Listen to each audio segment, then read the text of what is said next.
নমস্কার বন্ধুরা, Bengali story station চ্যানেলে আপনাদের সকলকে জানাই আন্তরিক অভিনন্দন। বাংলা সাহিত্যের মন ভালো করা কিছু গল্প নিয়ে আমরা প্রতি শুক্রবার হাজির হয়ে যাই আপনাদের সামনে। আজ আমরা নিয়ে এসেছি জনপ্রিয় কথাশিল্পী শ্রী বিভূতিভূষণ বন্দ্যোপাধ্যায়ের একটি ছোট গল্প মরফোলজি। বাংলা সাহিত্যের যে সকল লেখক তাদের অনবদ্য লেখনীর মাধ্যমে আমাদের মনে অমর হয়ে রয়েছেন, তাদের মধ্যে বিভূতিভূষণ বন্দ্যোপাধ্যায় অন্যতম। বিভূতিভূষণ বন্দ্যোপাধ্যায় জন্ম উত্তর 24 পরগনার মুরাতিপুর গ্রামে 12ই সেপ্টেম্বর 1894 সালে। মৃত্যু 1 নভেম্বর 1950 সালে। উনি ওনার জীবনকালে আমাদের দিয়ে গেছেন অসংখ্য উপন্যাস, ছোট গল্প, ভ্রমণ সাহিত্য ইত্যাদি। এদের মধ্যে উল্লেখযোগ্য পথের পাঁচালী, আদর্শ হিন্দু হোটেল, আরণ্যক, চাঁদের পাহাড় ইত্যাদি ইত্যাদি।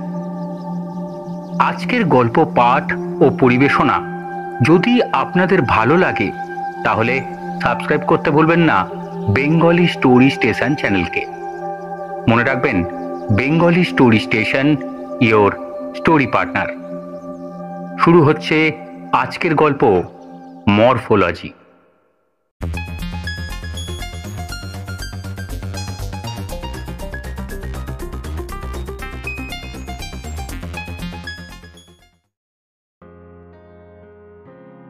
নির্মলার সঙ্গে মেডিকেল কলেজে যেদিন ঢুকি সেদিনই প্রথম দেখা। আমি আইএসসি পাস করে মেডিকেল কলেজে ঢুকেছি, বয়স 19। চোখে প্রথম যৌবনের রঙিন নেশাটেশা একেবারে ছিল না বললে ভুল হবে। যতই অধ্যয়ন পরায়ণ ভালো ছেলে হই না কেন, সেই নেশার ঘরেই বোধ হয় নির্মলাকে স্বর্গের দেবী বলে মনে হলো প্রথম দর্শনে। ছিপছিপে সুন্দর মেয়ে, কণ্ঠস্বরটা একটু চাপা, টানা টানা চোখ, জোড়া ভুরু, দিব্যি দেখতে মুখখানি। নীল রঙের শাড়ি পরনে, গায়ে ফুলাতা ব্লাউজ, সরু চুড়ি কগাছা হাতে, চোখে মুখে একটা দীপ্ত বুদ্ধির ছাপ। নারী সুলভ লজ্জা তার মধ্যে মোটেই নেই, আছে বিদ্রোহিণীর উগ্র চ্যালেঞ্জ।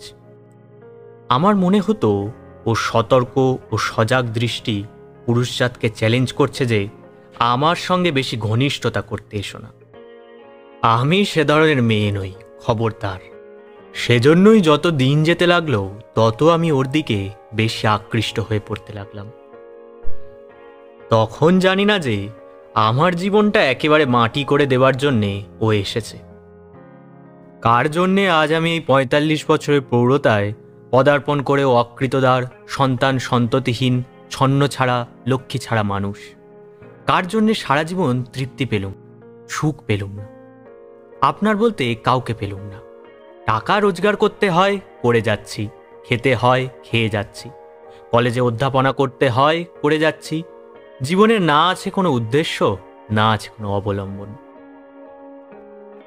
শুনেছি অনেকের এরকম হয়, প্রেমের নেশায় পড়ে অল্প বয়সে, সে নেশা কাটিয়েও ওঠে। কিন্তু আমার মতো এমন উচ্ছন্নে যায় কি? যাক, সেসব কথা। কেমন করে কি হলো বলে। আমাদের ক্লাসে অনেকগুলি মেয়ে ছিল। কেউ বিএসসি, কেউ আইএসসি পাস করে এসে মেডিকেল কলেজের ফার্স্ট ইয়ারে ভর্তি হয়েছিল। 5টি মেয়েকে আমার আজও বেশ মনে আছে। একজনের নাম শকুন্তলা সেন। শ্যামবর্ণ, দোহারা চেহারা, বড় বড় চোখ, মুখশ্রীও মন্দ নয়।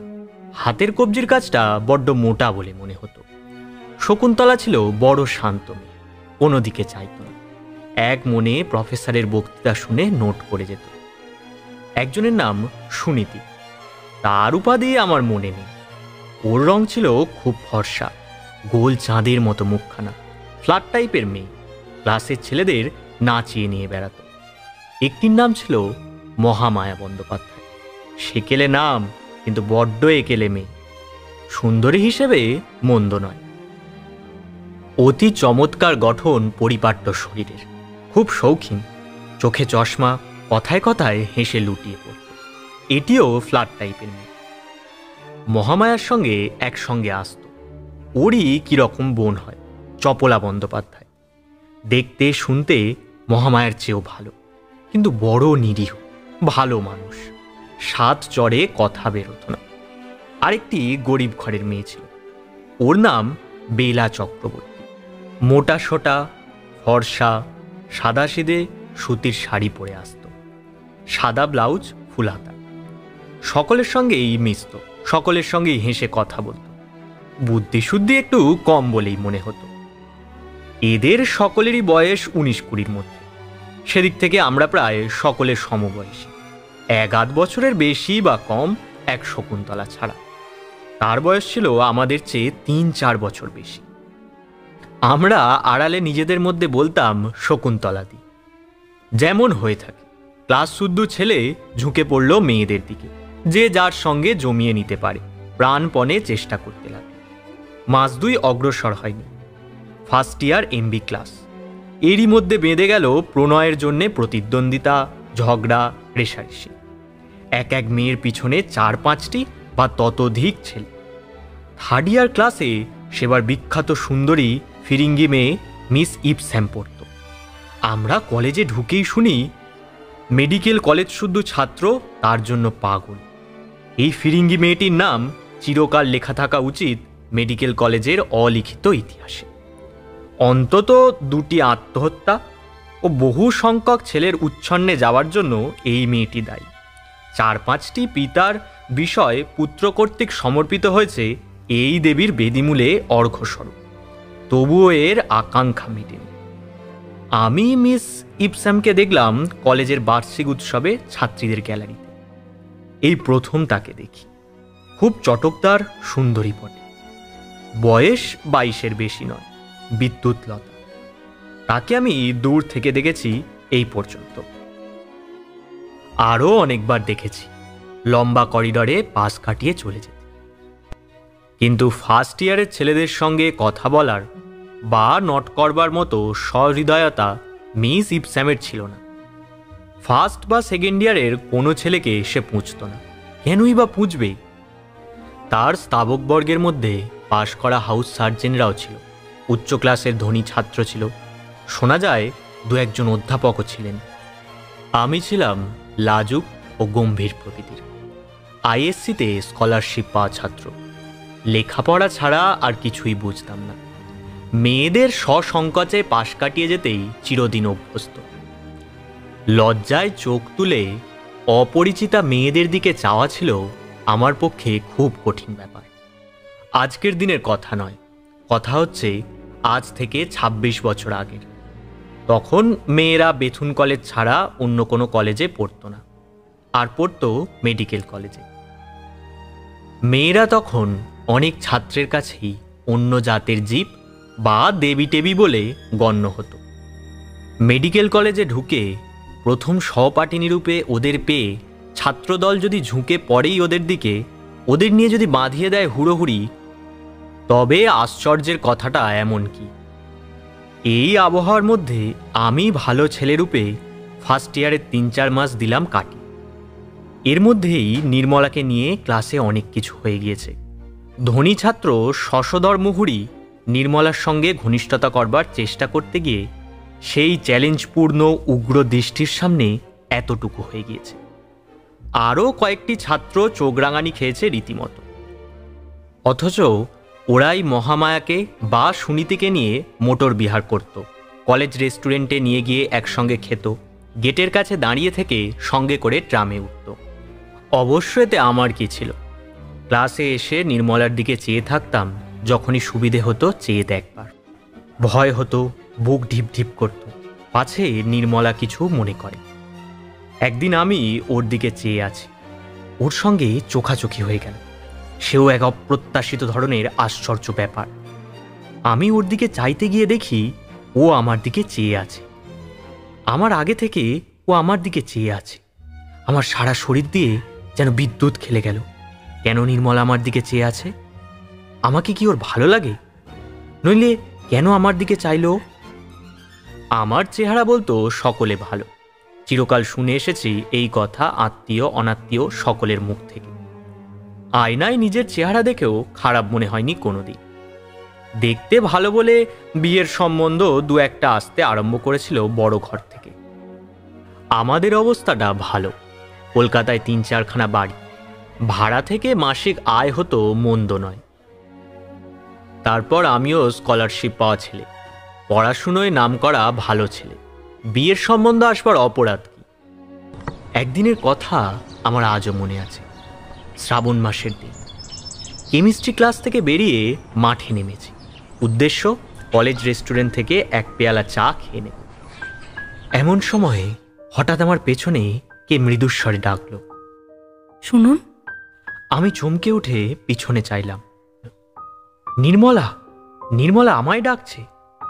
আমি এদিক ওদিক চেয়ে দেখলাম, না, আর কেউ কোনো দিকে নেই তো, আমাকেই ডাকছে বটে। আমি বিস্ময় সুরে বললাম, আমাকে ডাকছেন? নির্মলা বোধ হয় আমার আনাড়ি ও আড়ষ্ট ভাব দেখে হাসতে যাচ্ছিল।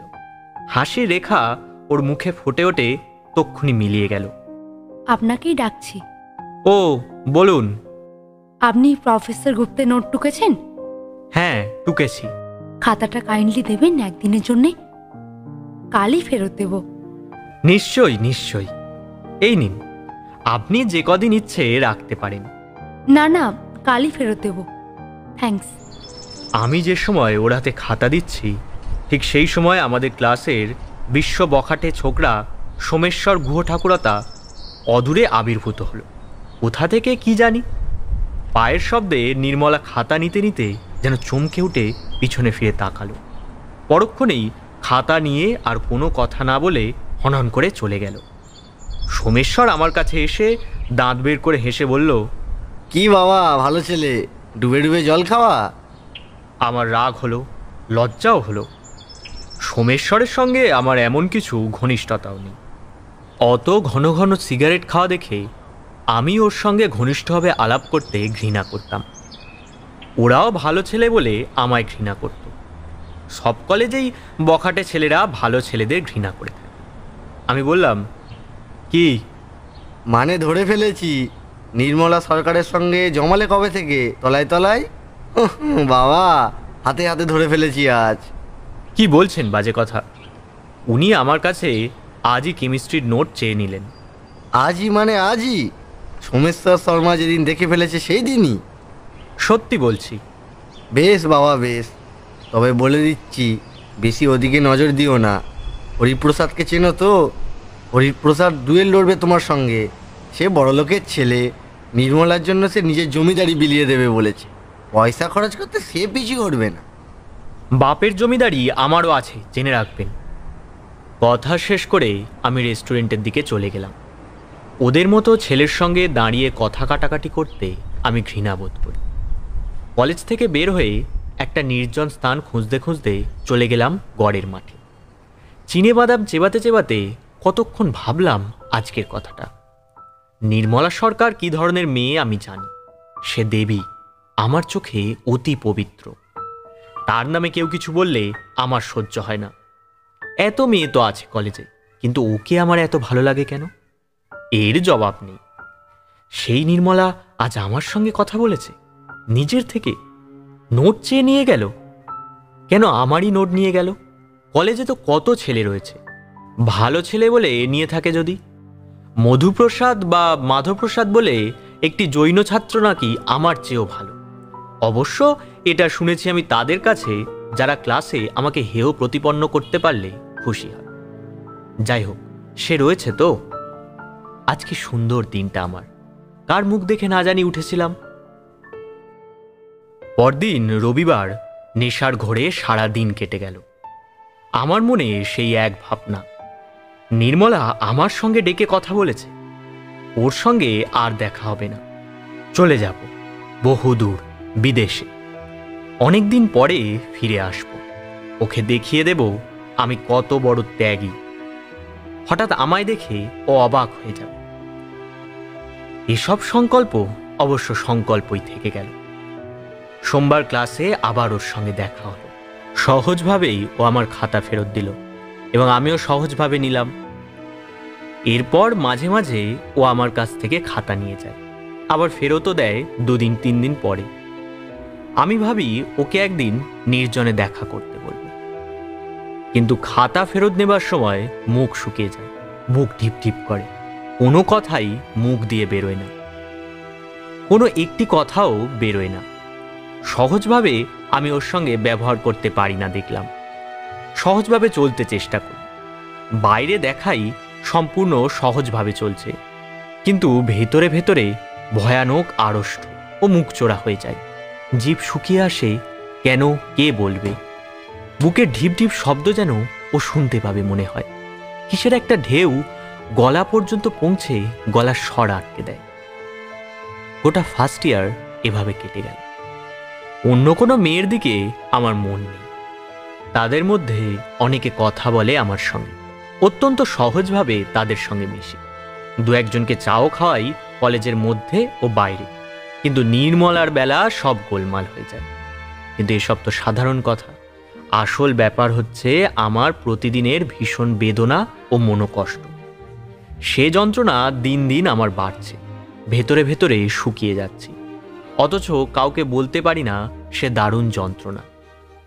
সকাল থেকে সাগ্রহে প্রতীক্ষা করি সেই সময়টার, আবার ওর সঙ্গে আমার দেখা হবে। 8টা বাজল, এখনো 3 ঘন্টা, 11টায় ক্লাস। 10টা বাজল, অমনি শুরু হলো।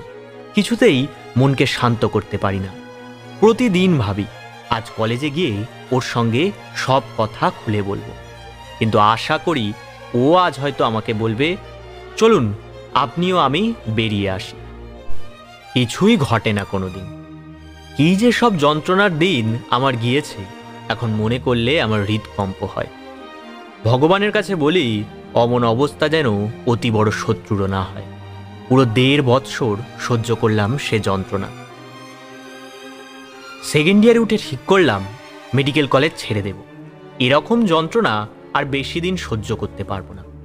অসহ্য হয়ে উঠছে আমার পক্ষে, সত্যি অসহ্য হয়ে উঠছে। বাড়িতে বলে সব রাজি করালাম। বললাম ডাক্তারি পড়ায় মন নেই আমার, এবার মরা কাটা শুরু হয়। মরা কাটা আমার দ্বারা হবে না, ছেড়ে দেব মেডিকেল কলেজ, বিএসসি পড়ব। এই সময় একটা ঘটনা ঘটল একদিন। আমার একটা নোট বই 4-5 দিন হলো নির্মলার কাছে ছিল। হঠাৎ ভাবলাম ওর হোস্টেলে গিয়ে খাতাখানা নিয়ে আসব।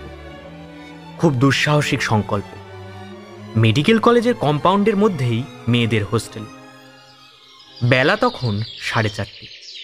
কিছুক্ষণ আগেই অ্যানাটমির ক্লাস শেষ হয়েছে। দেয়ান বাহাদুর হিরালাল বাবুর নাম করা ক্লাসে টু শব্দটি করবার জো ছিল না কোনো ছাত্র বা ছাত্রী। ফিরিঙ্গে ছাত্রগুলো পর্যন্ত চুপ করে থাকত। গার্লস হোস্টেলের দরজায় যেতেই দারোয়ান বললে, কাকে খুঁজছেন বাবু? মিস নির্মলা সরকার, सेकेंड ईयर। नाम तो लिख दीजिए इस स्लिप में, मेट्रन के पास ले जाना पड़ेगा। দারোয়ান স্লিপ নিয়ে চলে গেল মেট্রনের কাছে। আমার বুকের মধ্যে ততক্ষণ বিরাট তোলপাড় শুরু হয়ে গিয়েছে, মুখ শুকোতে আরম্ভ করেছে। মনকে বোঝালাম, কেন, আমি তো ছেড়েই যাচ্ছি কলেজ। নির্মলার জন্য তো আসিনি, আমি এসেছি আমার নোট বই নিতে। নির্মলার সঙ্গে আমার কি সম্পর্ক? বারে, আমার নোট বই আমি চেয়ে নেব না, এতে আর কি হয়েছে? নির্মলা কিছু মনে করলে করুক। একটু পরে দারোয়ান দেখি ফিরে আসছে। আমার বুকের মধ্যে যেন গর্ত হয়ে খানিকটা বসে গিয়ে একটা ভ্যাকিউমের সৃষ্টি হলো হঠাৎ। দারোয়ান কি বলবে? নির্মলা বিরক্ত হয়ে হয়তো বলে পাঠিয়েছে, এখানে কেন, ক্লাস শেষে দেখা করবেন। ভারী বিরক্ত হয়েছে আমার উপর।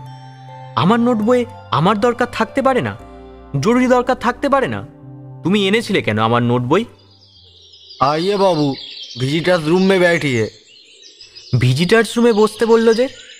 তাহলে নির্মলা চটেনি না। তা কেন চটবে? চটবার বা কি আছে এর মধ্যে? ভিজিটার্স রুমে গিয়ে বসবার একটু পরেই একখানা ফিকে নীল রঙের শাড়ি পরে স্যান্ডেল পায়ে দিয়ে নির্মলা হাসি মুখে ঘরে ঢুকল। পিঠে চুল খুলে এলিয়ে দেওয়া, ক্লাস থেকে ফিরে স্নান করেছে। ও ঘরে ঢুকে বলল, কি ব্যাপার, আপনি যে হঠাৎ? আমার মনের অবদমিত আবেগ যেন উত্তাল হয়ে উঠল বুকের মধ্যে। এখানে তো কেউ নেই। নির্মলা সরকার আমার সামনে, শুধু দুজন এই ঘরের মধ্যে, কেউ নেই। কোথাও কেউ নেই। বলে ফেলি, এমন সুযোগ জীবনে আর আসবে না। 1.5 বছরের মধ্যে মহাপ্রতীক্ষিত সেই পরম শুভ মুহূর্তটি আজ সমাগত এই মেয়েদের হোস্টেলের নির্জন ভিজিটার্স রুমে। ছেড়ো না এই সুযোগ। যা হয় হবে, হয় এসপার নয় ওসপার। আমি ওর চোখের দিকে চাইলাম। নির্মলা আমার চোখের দিকে দেখি চেয়ে আছে। আমার মনে হলো, অবশ্য আমার ভুলও হতে পারে, তবে আমার আজও তাই ধারণা যে ওরই চোখে সেদিন প্রতীক্ষার দৃষ্টি দেখেছিলাম। অতি অল্পক্ষণের জন্য এই কথা আমার মনে হয়েছিল। তারপরেই ওর দিকে চেয়ে আমি বললাম, নোটবইখানা নিতে এসেছি। ও, কাল একবার ভেবেছিলাম আসব। নির্মলা আবার যেন প্রতীক্ষা ও আহ্বানের দৃষ্টিতে আমার দিকে চাইল। দেবীর মতো রূপ, কি উজ্জ্বল মুখ, চোখ, কি ঢেউ খেলানো কালো মেঘের মতো একরাশ চুল। অপূর্ব রূপ ফুটে উঠেছে ওর। আমি চোখ চেয়ে নামিয়ে নিলাম। কেন চোখ নামিয়ে নিলাম? আজ আমার মনে হয় আমি ভুল করেছিলাম। মেয়েদের রূপ পুরুষের পুজোর জন্যে নয়, তাকে আকৃষ্ট করবার জন্য। নির্মলা আশা করে এসেছিল সেদিন। ওর আশা আমি ভঙ্গ করেছিলাম নিজের ভীরুতার জন্যে। তবে এলেন না কেন? আসতে পারিনি শেষ পর্যন্ত, কাজ ছিল।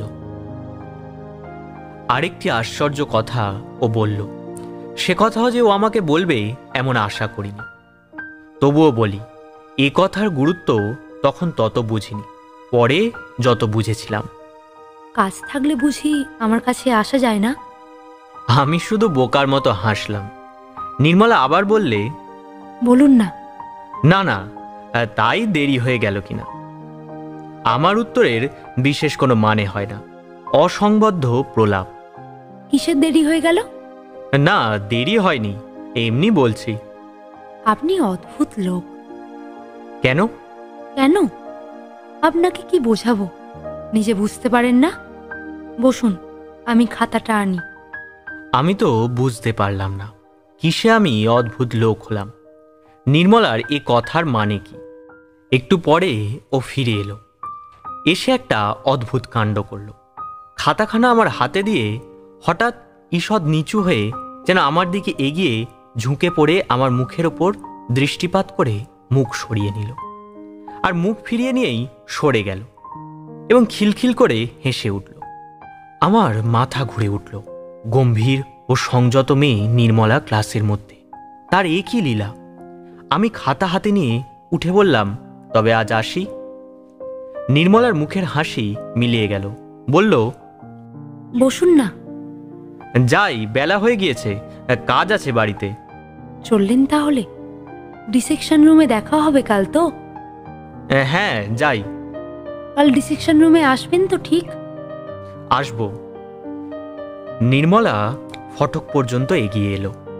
আমি টলতে টলতে বাইরে এলাম। বাইরে এসে বাড়ি যাওয়ার পথে কতবার ভাবলাম নির্মলার এ অদ্ভুত আচরণের অর্থ কি। ও তো অতি গম্ভীর মেয়ে, অন্য কারোর সঙ্গে তো কথাই হয় না ভালো করে। আমাকে কি ও অন্য চোখে দেখে কি জানি। বাড়িতে তখন আমার বিয়ের জন্য খুব পীড়াপিড়ি চলছে। বিয়ে করা আমার পক্ষে অসম্ভব। নির্মলা আমার চোখে ও মনে জলজল করছে। অন্য মেয়েকে ওর আসনে বসাতে হবে। নির্মলা খুব বড় লোকের মেয়ে, অভিজাত ও উচ্চশিক্ষিত পরিবারের মেয়েও। আমি খোঁজ নিয়ে দেখেছি, ওকে পেতে যাওয়া মানে বামন হয়ে চাঁদ হাতে। আমার মতো একজন নগণ্য ছেলেকে মেয়ে দেবে ওর মা বাপ? আমি কলেজ ছেড়ে দিলাম। কলেজে তিলে তিলে দগ্ধ হতে পারবো না আমি। মেডিকেল কলেজে মরা কাটা আমার দ্বারা হবে না। বিএসসি পড়লাম, প্রথম শ্রেণীর অনার্স পেলাম। এমএসসিতে দ্বিতীয় শ্রেণীর বটে, কিন্তু সেবার আমার বিষয়ে প্রথম শ্রেণীতে কেউ ছিল না। কলকাতায় একটা কলেজের অধ্যাপকের চাকরি জুটে গেল সহজেই। ডেপুটি ম্যাজিস্ট্রেট হওয়া কঠিন হতো না। কিন্তু আমি নির্ঝঞ্ঝাটে কাটাতে চাই জীবন। ভগবানের ইচ্ছায় পয়সার অভাব নেই আমার। কার জন্যই বা অত খাটতে যাব? না বিয়ে থা, না ছেলেপুলে, বেশ আছি। নির্মলার কথা ভুলিনি, তার জন্যেই বিয়ে করতে পারলাম না। এই যে কি টান, কি মোহ, কি করে বলবো। মন থেকে কিছুতেই তাড়াতে পারলাম কই। নির্মলার বিয়ে হয়েছিল একজন বিলেত ফেরত ডাক্তারের সঙ্গে।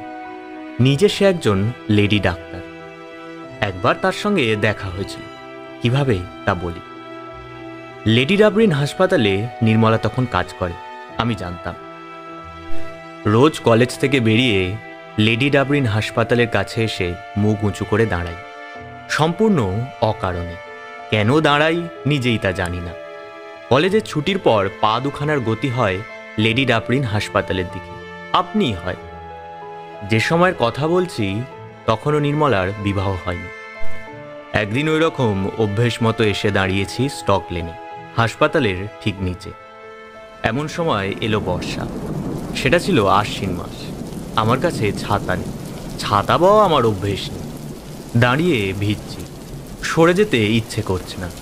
ভিজে যাচ্ছি, তবুও কিসের আশায় চাতক পাখির মতো আকুল আগ্রহ নিয়ে মুখ উঁচু করে দাঁড়িয়ে অসাড়ে ভিজছি। বোধহয় সাধনার কঠোরতায় সিদ্ধি আসে সব সিদ্ধিদাতা ভগবানের কাছ থেকে।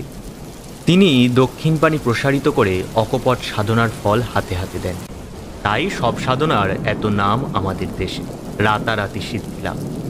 সব সাধনা টপ সাধনা যাক, আমার ফল এলো সম্পূর্ণ প্রত্যাশিতভাবে।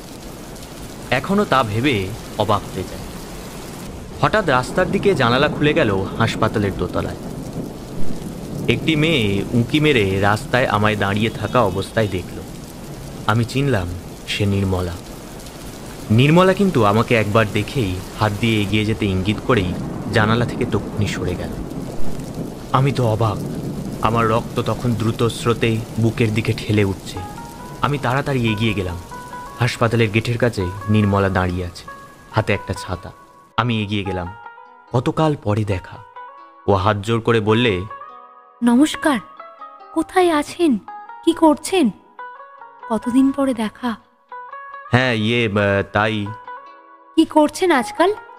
কলেজে প্রফেসরই করি। ছুটির পরে এ পথে আসছিলাম, তাই বৃষ্টি এলো হাসপাতালের কাছে ওই জায়গায়, তাই। এমএসসিতে তো ব্রিলিয়ান্ট রেজাল্ট করেছিলেন, বিলেত গেলেন না কেন? আপনি তো স্টেট স্কলারশিপ পেতেন। না, কি হবে গিয়ে। পরক্ষণেই সংশোধন করে নিয়ে বললাম, বাবার শরীর খারাপ। তা আপনি এখানে কি করছেন? Resident house surgeon. আমি তো 8 বছর পাশ করে বেরিয়েছি। নির্মলার দিকে চেয়ে দেখলাম ভালো করে। বালিকার চাঞ্চল্যের লেশ মাত্র নেই ওর মধ্যে। এসেছে সুন্দরী পূর্ণ যৌবনার দীপ্তি ও গাম্ভীর্য। একটু যেন মোটা হয়ে পড়েছে, তবে আমারই চোখে পড়ল। অন্য কেউ হঠাৎ দেখলে ওকে মোটা বলবে না। মধুশ্রীতে পূর্ণিমার চন্দ্রের পূর্ণতা। নির্মলাও দেখি আমার দিকে চেয়ে আছে। নির্মলা কি বুঝতে পেরেছে আমি রোজ ওর হাসপাতালের পাশে দাঁড়িয়ে থাকি? আরও কোনোদিন দেখেছে নাকি? ভালো আছেন? মন্দ নয়। আপনি মেডিকেল কলেজ ছাড়লেন কেন? ক্লাসের মধ্যে সবচেয়ে ভালো ছেলে ছিলেন তো। আমি ওর কথা উড়িয়ে দেওয়ার সূচক হেসে বললাম, ও কিছু না, কত ভালো ছেলে ছিল। আপনি তো খুব ভালো ছাত্রী ছিলেন। আমার ওই মরা কাটা পছন্দ হলো না। ও খপ করে একটা প্রশ্ন করে বসলো। এই প্রশ্নের জন্য আমি প্রস্তুত ছিলাম না। বড় ব্যথা দিল প্রশ্নটা করে। বিয়ে করেছেন? না। আচ্ছা, নমস্কার। দাঁড়ান দাঁড়ান, ছাতাটা নিয়ে যান। ভিজছেন দেখে ছাতাটা নিয়ে এলাম, কাউকে দিয়ে পাঠিয়ে দিলেই হবে। চলে এলাম ছাতা নিয়ে। নিজে যাইনি, ছাতা অন্যের হাত দিয়ে ফেরত পাঠিয়ে দিয়েছিলাম। এর পরের বছর কি সেই বছরই নির্মলার বিবাহের সংবাদ পাই। এরপরে নির্মলার সঙ্গে আমার দেখা হয়েছিল আরেকটি বার। আমহার স্ট্রিট বেয়ে আমি হেঁটে যাচ্ছি। হঠাৎ একটি মোটর গাড়ি দাঁড়িয়ে গেল পাশে। নারী কণ্ঠেকে বলল, এই যে নমস্কার। চেয়ে দেখি নির্মলা বেশ মোটা হয়েছে। আমার লজ্জা হলো হঠাৎইভাবে ওর সঙ্গে দেখা হয়, কারণ আমিও মেদবৃদ্ধির পথে কম অগ্রসর হইনি। ওর চেয়ে দুজনের পাল্লাপাল্লিতে বোধ হয় আমিই জিতব। কোথায় যাচ্ছেন? আসুন, গাড়িতে উঠুন। ও একাই ছিল গাড়িতে। না, আর গাড়িতে উঠবো না, ধন্যবাদ। এই তো সুকিয়া স্ট্রিটে যাব। গাড়িতে আসুন না, নামিয়ে দেব ওখানে। সুকিয়া স্ট্রিটের কোথায় বলুন?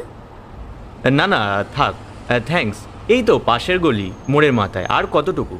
নমস্কার। নির্মলা আমার দিকে কেমন যেন এক প্রকার করুণা ও সহানুভূতির দৃষ্টিতে চাইছিল। সেটাই আমার অসহ্য হলো, আর দাঁড়াতে পারলাম না। নিজে মোটা হয়েছি বলে লজ্জাও হলো ওর সামনে দাঁড়াতে। এরপর ওর সঙ্গে আর দেখা হয়নি। সে আজ বহু বৎসরের কথা, 17-18 বছর আগের কথা। দিন যায় যত, নির্মলার কথাও তত ভুলি। ক্রমে নির্মলার ছবি অস্পষ্ট হয়ে এসেছে। এমন সময় সেদিন এক ব্যাপার হয়ে গেল। মাসখানেকও হয়নি, আমাদের কলেজে বিএসসি প্র্যাকটিক্যাল পরীক্ষা হচ্ছে। অন্য কলেজের কয়েকটি মেয়ে পরীক্ষা দিচ্ছে। মেয়েদের পরীক্ষা আমি তত্ত্বাবধান করছি ও পাহারা দিচ্ছি সেই রুমে। একটি মেয়েকে দেখেই আমার মন ছ্যাদ করে উঠল। আমি অবাক হয়ে ওর মুখের দিকে চেয়ে রইলাম। এই মুখ আমার সুপরিচিত। মনে হলো অনেক দিন আগে একে চিনতাম। আমি ওর মুখের দিকে চেয়ে ভাবছি, একে কোথায় দেখেছিলাম প্রথম যৌবনের কোন দিনে। হঠাৎ আমার চমক ভাঙল। কি মনে করবে, আমি প্রৌঢ় অধ্যাপক, ওরা অন্য কলেজের মেয়ে, আমাকে চেনে না, কি ভাবতে পারে? মেয়েটির ব্যাপার দেখে বুঝলাম সে ফাঁপড়ে পড়েছে। দুটো প্রশ্ন আছে উদ্ভিদ বিজ্ঞানের, একটি হিস্টোলজির, অপরটি মরফোলজি। মেয়েটি একটি লতার অংশ সরু করে কেটেছে, কিন্তু কিছুতেই সেটাকে রাঙাতে পারছে না। 3-4 ধরে চেষ্টা করলো। ওর হাত কাঁপছে, চোখে জল টলমল করছে। আমি দেখলাম মেয়েটি এ কাজ কখনো মন দিয়ে করে। সিনেমা দেখে বেরিয়েছে, ক্লাস ফাঁকি দিয়ে এসে এখন নিজেই ফাঁকে পড়ে গিয়েছে। কাছে গিয়ে বললাম, কি হচ্ছে খুকি? মেয়েটি কাঁদো কাঁদো সুরে বলল, সেকশনটা স্টেন নিচ্ছে না, জড়িয়ে জড়িয়ে যাচ্ছে। আমি হেসে বললাম, তুমি কোন কলেজের স্টুডেন্ট? Scottish church. সেকশন কাটতে শেখনি তো? অত মোটা করে সেকশন কাটে? তাছাড়া দেখছো না, এই লতায় লাল হরহরে আঠা রয়েছে। ওটা অ্যালকোহলে ধুয়ে না নিলে কখনো স্টেইন নেয়। ওটা অ্যালকোহলে ওয়াশ করে নাও। মেয়েটি আমার কথায় অ্যালকোহলে ধুতে গেল, কিন্তু মা লক্ষ্মী দেখলাম সিনেমা দেখেই কাটিয়েছেন, লেখাপড়া কিছুই করেননি। বললাম, ও কি হচ্ছে? তুমি অ্যালকোহলে ধুতেও জানো না?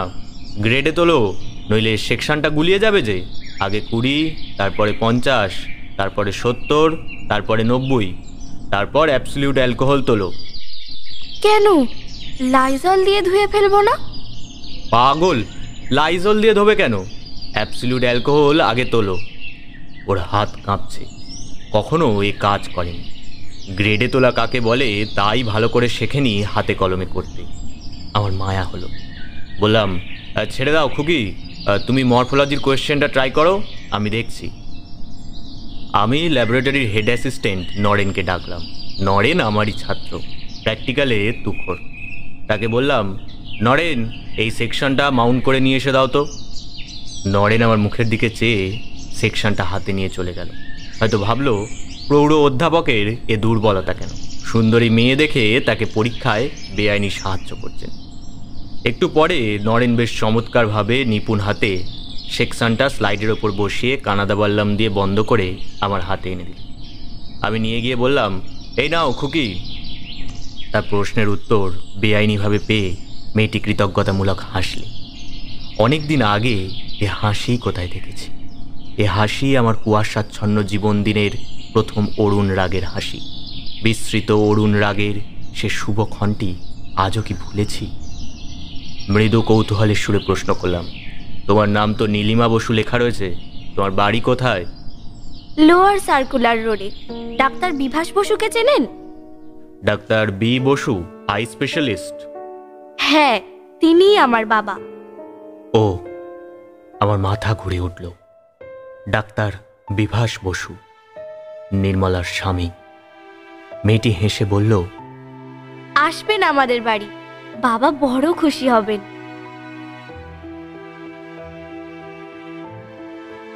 এতক্ষণ শুনছিলেন আজকের নিবেদন বিভূতিভূষণ বন্দ্যোপাধ্যায়ের মরফোলজি। বিভিন্ন চরিত্রে যাদের শুনলেন তারা হলো গল্পকথক শান্তনু, নির্মলা, দিশা, নীলিমা, সৃজনী, সোমেশ্বর ও দারোয়ান শুভম এবং গল্পের সূত্রধর আমি তন্ময়। আগামী সপ্তাহে আরও একটি রোমাঞ্চকর গল্প নিয়ে হাজির হবে টিম বেঙ্গলি স্টোরি স্টেশন। ততদিন ভালো থাকবেন, সুস্থ থাকবেন, বেঙ্গলি স্টোরি স্টেশনের সাথে থাকবেন। ধন্যবাদ।